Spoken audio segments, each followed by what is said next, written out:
Beijing's Miyun district and vast regions across northern China were plunged into chaos on July 28, 2025, as catastrophic flooding unfolded in the wake of several days of relentless torrential rainfall.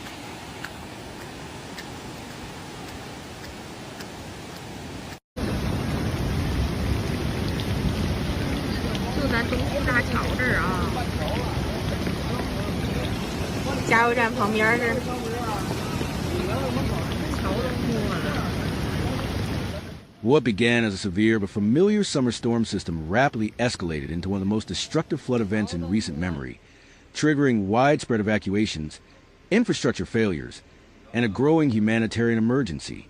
At the center of the unfolding disaster was the Miyun Reservoir, a critical water source for the capital. As rainfall pounded Beijing's northeastern periphery, water levels in the reservoir surged alarmingly. By July 27th, the volume of inflow had surpassed 6,550 cubic meters per second, the highest ever recorded at the facility. With the reservoir nearing its maximum safe capacity and under increasing threat of structural failure, authorities made the difficult decision to conduct an emergency controlled release of water into the surrounding river systems.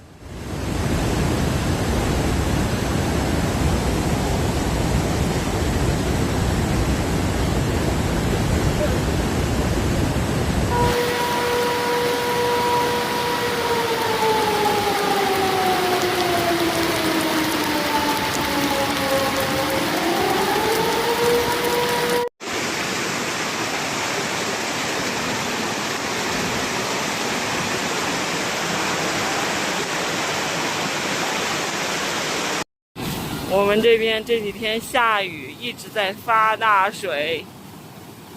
之前这个河的水都是流一半，另外一半是漏在外面的，现在已经全部满了。好嘞，好嘞。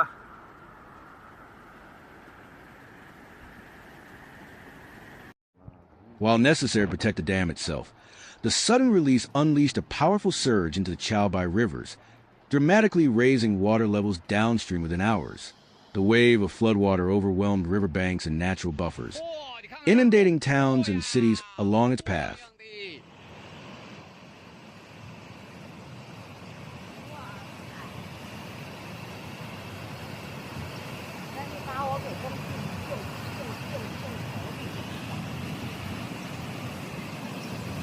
Ha 后头还有深镜的，还有。这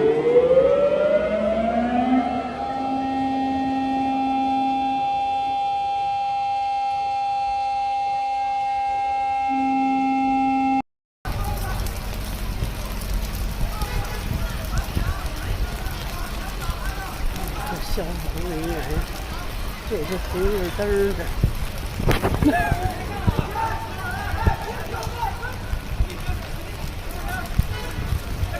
这大水耶！哎呦，可了不得了。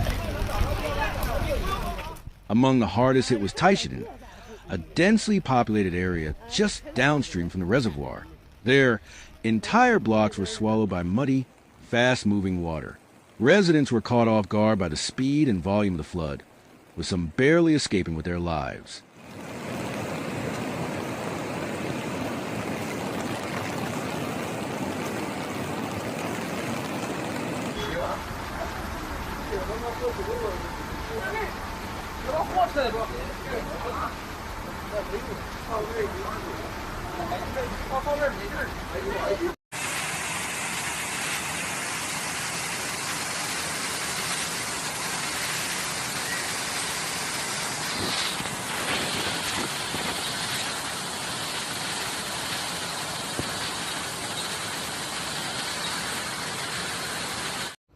Disturbing scenes quickly spread across social media platforms.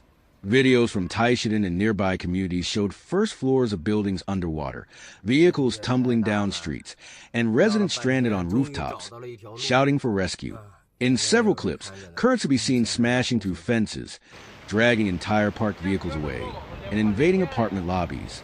Authorities confirmed that the disaster, while exacerbated by direct rainfall, was primarily driven by the downstream impact of the dam's discharge.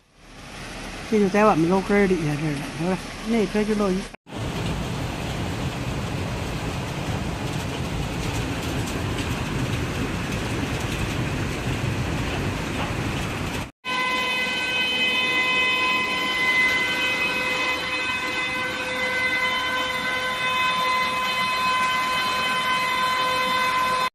好了好了，哥，哎，他妈的，啊！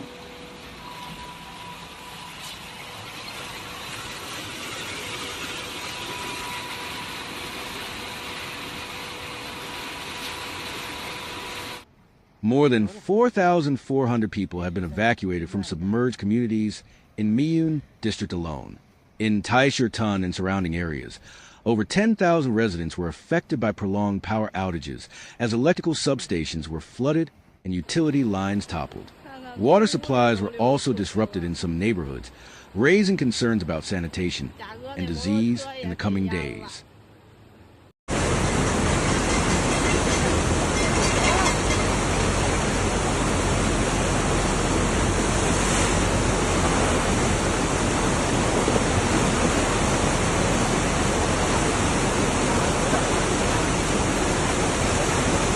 In the rural community of Zhuangzi village, near Shicheng, the situation was especially grim.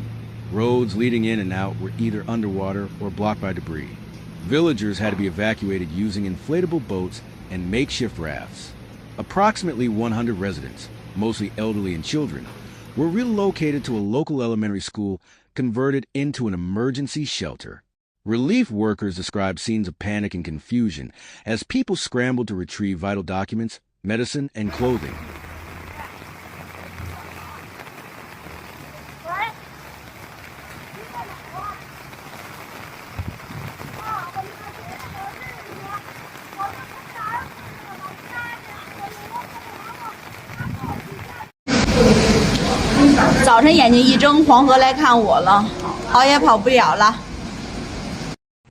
Complicating rescue operations was the ongoing rainfall, which continued to fall steadily on July 28th. The persistent deluge not only delayed drainage, but also elevated the threat of secondary flooding, landslides, and mud flows. Entire neighborhoods remained waterlogged for hours, with many areas inaccessible by ground vehicles. 好了，全他妈冲了。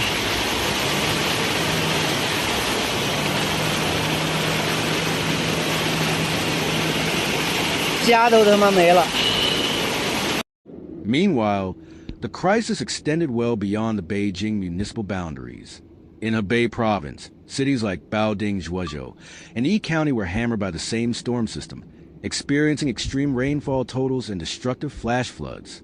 In Fuping County, meteorological stations recorded over 530 millimeters of rain within a single storm cycle. The resulting deluge destroyed roads, collapsed retaining walls, and swept through villages with terrifying speed.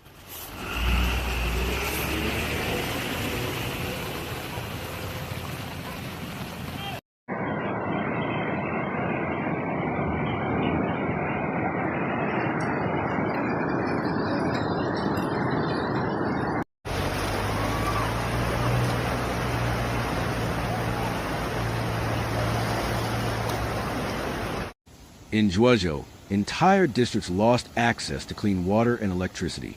The local government ordered the shutdown of industrial parks, halted public transport, and dispatched emergency teams to distribute food, medical supplies, and blankets.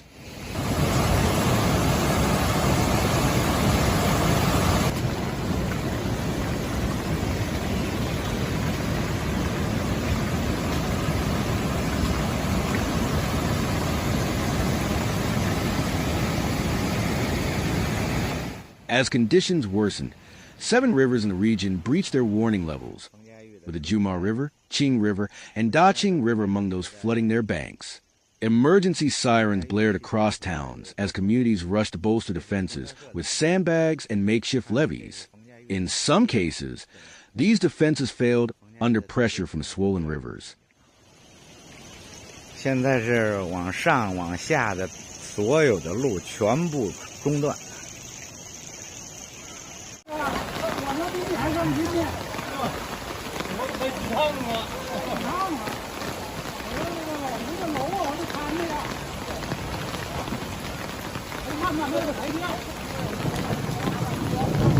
赶紧的，赶紧的！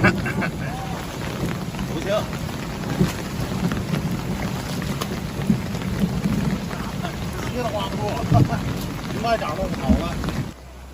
Officials warn of continued flash flood risks, particularly from small and mid-sized rivers and in mountainous terrain, where rain runoff can accumulate dangerously and trigger sudden torrents. The scale and complexity of this disaster prompted the deployment of thousands of Army troops, paramilitary police, and civilian volunteers. Helicopters, boats, and drones were mobilized for rescue and surveillance, and supplies were airlifted into isolated towns. Yet despite these efforts, many residents remain stranded or in need of medical attention, especially in hard-to-reach rural areas.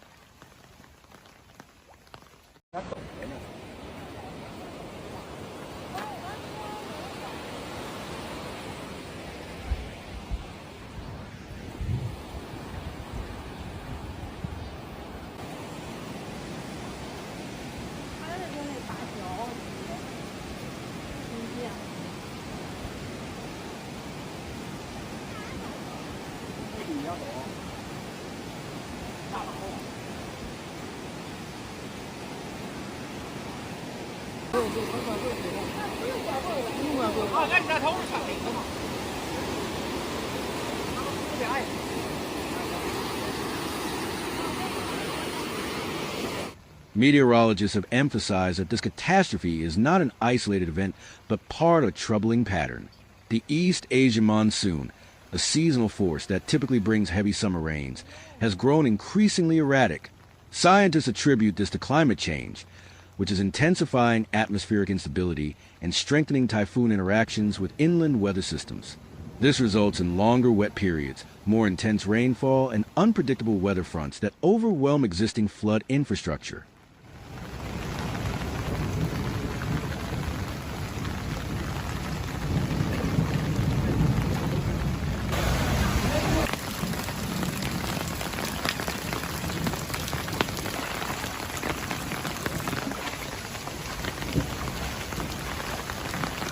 In response, government officials have called for urgent investment in flood mitigation, modernization of warning systems, and a reassessment of reservoir management policies.